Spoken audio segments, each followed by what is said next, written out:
I am Santosh Vishwakarma, your chemistry teacher. Today I will start mole fraction, or it is denoted by chi. Chi. This symbol is a chi. What is the mole fraction? तो इसको हम एक easy language में define करेंगे. अगर suppose हमारे पास दो component है, component A and component B. Component A and component B, दो कंपोनेंट हैं.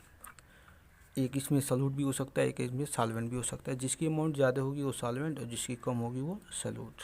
इन दोनों को अगर मिक्स करेंगे, यानी कि दोनों को मिक्स करेंगे तो क्या बनेगा? सॉल्यूशन. सॉल्यूशन कैसे बनेगा? जब ए और बी को हम मिक्स करेंगे. अब मोल फ्रैक्शन में बात आती है, तो मोल का बात है तो मोल है, तो मोल वर्ड हम कंपोनेंट ए के लिए भी यूज़ करेंगे, कंपोनेंट बी के लिए भी यूज़ करेंगे. तो हम जब मोल फ्रैक्शन डिफाइन करेंगे तो मैं इसको चाय से डिनोट करेंगे. चाय यानी कि इसको लिख सकते हैं मोल फ्रैक्शन इक्वल टू, अगर सपोज कि हमारे पास मोल्स ए है, मोल्स ऑफ ए, कंपोनेंट ए, तो हम इसको मोल्स को हम एन से डिनोट करते हैं तो एन ए हो जाएगा. अगर हम मोल्स ऑफ कंपोनेंट बी लेते हैं, मोल्स ऑफ कंपोनेंट बी लेते हैं तो हम एन बी यूज करेंगे. अगर मोल्स ऑफ सॉल्यूशन लेते हैं तो सॉल्यूशन में हमको पता होता है कि ए और बी को ऐड कर लेना है, तो मोल्स में है तो हम क्या करेंगे? N A plus N B use करेंगे, N A plus N B use करेंगे. तो मोल फ्रैक्शन क्या होती है? मोल फ्रैक्शन, तो मोल फ्रैक्शन को आसानी से हम डिफाइन कर सकते हैं.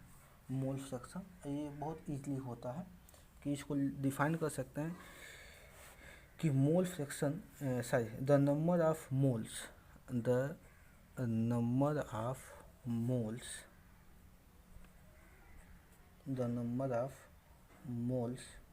of component present in total number of moles of all components इसका मोल फ्रैक्शन. यानी कि इसको मैं डिनोट कर एक्सप्रेस कैसे कर सकता हूँ कि मोल फ्रैक्शन इक्वल टू, अगर हमको मोल फ्रैक्शन किसका निकालना है? एन ए का, कंपोनेंट ए का, यानी कि मोल फ्रैक्शन ऑफ ए अगर निकालना होगा तो जिसका निकालना है उसको हम पहले करेंगे. तो किसका मोल फ्रैक्शन निकालना है? ए कंपोनेंट का. तो ए क्या है? यही तो है, तो लिखेंगे एन ए अपान टोटल का सोल्यूशन क्या है? N A plus N B. यानी जिसको भी निकालना होगा हम उसको ऊपर रखेंगे और नीचे यानी कि सॉल्यूशंस का मोल ही रखेंगे, यानी मोल्स ऑफ सॉल्यूशन रखेंगे. ये हो गया. अगर हमको मोल फ्रैक्शन बी निकालना होगा तो N B upon N A plus N B. ये दो फार्मूले बनते हैं, ये कंपोनेंट ए और कंपोनेंट बी. इसमें से कोई एक सॉल्यूट या कोई एक सॉल्वेंट हो सकता है. जैसे जैसे एग्जाम में क्वेश्चंस आते हैं उसके अकॉर्डिंग हम इसको डिफाइन करते हैं. और ख़ास बात ये होती है नोट में हम इसको देख लेते हैं. सबसे बेटर टॉपिक होती है नोट. और नोट में हमेशा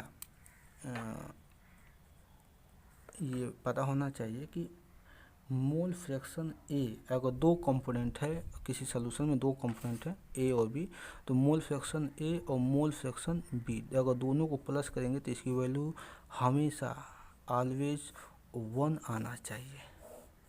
ये रूल है.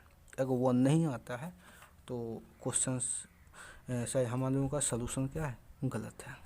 1 आना चाहिए. तो इसमें और एक और बात है, अगर मान लेते हैं कि मोल फ्रैक्शन हमको फाइंड भी हो गया है, तो अगर मोल फ्रैक्शन ए फाइंड कर दिया है और मोल फ्रैक्शन बी फाइंड करना है तो हम क्या करेंगे? 1 में से मोल फ्रैक्शन बी माइनस करेंगे. यानी कि मोल फ्रैक्शन ए दिया है, निकालना है, तो क्या करेंगे? 1 माइनस मोल फ्रैक्शन बी कर सकते हैं. अगर मोल फ्रैक्शन बी दिया है तो 1 माइनस मोल फ्रैक्शन ए कर सकते हैं. यानी कि एक फार्मूला आपका ये भी जनरेट हो जाता है. अगर इसमें से कोई एक पता हो तो हम दूसरा इसको इससे ही निकाल सकते हैं. अगर नहीं चाहते नहीं निकालना तो दोनों को अलग अलग निकाल लीजिए और सेपरेट करके दोनों को प्लस करेंगे, हमारा एडिशन क्या आना चाहिए, 1 आना चाहिए। एक्स भी वैल्यू आती है 1 के पास ही आती है। तो this is called mole fraction. तो ये हमारा आज का टॉपिक का द एंड हुआ।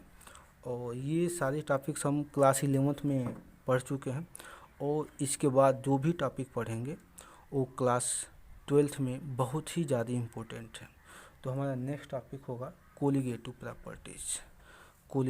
प्रॉपर्टीज़, जिसमें हम मोल फ्रैक्शन का, मोलैरिटी का, मास परसेंटेज का, वॉल्यूम परसेंटेज का यूज करेंगे। तो बेस्ट ऑफ लक्स। हम न्यू वीडियो बहुत जल्दी आपके सामने लेके आएंगे। थैंक्स।